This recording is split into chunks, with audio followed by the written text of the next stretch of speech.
तो त्रिकोणमिति का सवाल है cosec a minus sine a into sec a minus cos a equal to 1/tan a plus cot a. इसे हमें सिद्ध करना है, तो हमें फ्रॉम LHS से लेंगे।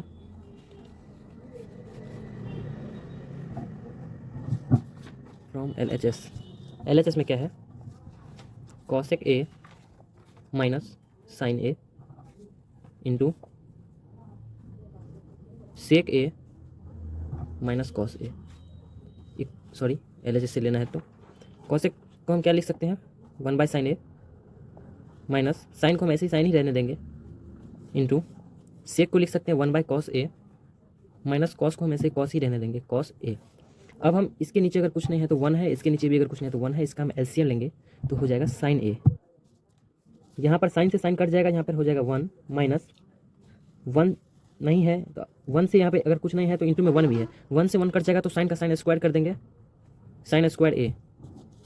जैसे भिन्न का जोड़ घटाव करते हैं ठीक उसी प्रकार से आप इसे कर लीजिएगा। उसके बाद फिर से हम इसे ब्रैकेट में ले लेंगे। ठीक उसी प्रकार इसका भी किसी भी संख्या को अगर मान लीजिए अगर इसका एलसीएम नहीं निकल रहा है 2 और 3 का, तो अगर इसका हम गुना करते हैं तो 2 3 6, ठीक उसी प्रकार इस दोनों का हम गुना कर देते हैं। यहाँ भी हमने ठीक उसी प्रकार से किया है कॉस ए। ठीक, कॉस ए और कॉस ए कट जाएगा तो बच जाएगा 1, तो यहाँ पर लिख देंगे 1।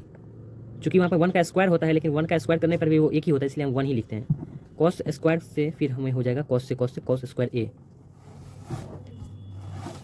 एक फार्मूला होता है साइन स्क्वायर थीटा जो cos square theta equal to 1, cos square theta equal to 1 minus sine square theta. देख सकते हैं 1 minus sine square theta, 1 minus sine square theta A से वही है, तो हम इसको क्या लिख सकते हैं कॉस स्क्वायर थीटा या फिर कॉस स्क्वायर ए बट्टा साइन है into 1 minus cos square theta. अगर हम यहाँ पे साइन स्क्वायर थीटा को लिखें तो 1 माइनस कॉस स्क्वायर थीटा लिख सकते हैं। साइन स्क्वायर थीटा को अगर हम रहने देंगे और 1 माइनस, अगर प्लस में तो इधर जाके माइनस हो जाएगा तो हो जाएगा हमारा 1 माइनस कॉस स्क्वायर थीटा। तो हम यहाँ पे लिख सकते हैं इसके बदले हम लिख सकते हैं sine square theta sine square A by cos A. अब हम क्या करेंगे, साइन और कॉस दो बार है, cos A into cos A बटा sign A Guna sign a into sine ए बटा कॉस ए। अब हम इस साइन से इसको काट देंगे, इस कॉस से इसको काट देंगे तो हमारा हो जाएगा कॉस ए इंटू साइन ए। आप देख सकते हैं कि अभी भी ये जो कॉस ए इंटू साइन है वो 1/tan a प्लस कॉट ए के बराबर नहीं हुआ है। जब बराबर नहीं होता है तो हमें RHS से भी देखना पड़ता है। तो अब हम लिखेंगे फ्रॉम RHS, अब हम लिखेंगे फ्रॉम RHS। परीक्षा की दृष्टि से ये प्रश्न बहुत ही महत्वपूर्ण होने वाला है, इसलिए आप वीडियो को बिना स्किप किए पूरा जरूर देखिएगा। RHS में क्या है 1/tan a इंटू, सॉरी यहाँ पे प्लस होगा कॉट ए, 1/tan को हम अगर साइन और कॉस के पद में अगर लिखें तो इसे लिख सकते हैं sine a by cos a plus इसका जस्ट उल्टा होता है cos a by sine a. अब 1 कॉस और साइन का गुना एलसीएम ले तो हो जाएगा cos A into sine A. Sign ए से साइन ए कट जाएगा, सॉरी साइन ए और ये कॉस ए से कॉस ए कट जाएगा तो हमारा हो जाएगा sign square A plus cos square. ये किस प्रकार होता है, अगर आपको समझ में नहीं आ रहा है तो कमेंट करें, अगले वीडियो में हम बहुत ही अच्छे से समझाएंगे। अगर आप भिन्न का जोड़ जानते हैं तो आप इससे समझते होंगे।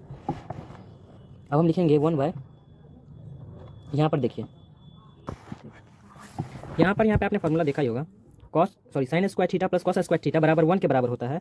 ठीक, यहाँ पर भी sine square theta plus cos square A है, sine square A plus cos square है तो इसे हम 1 लिख सकते हैं, तो हो जाएगा 1/cos ए इंटू साइन ए, ऐसे ही रह जाएगा साइन ए।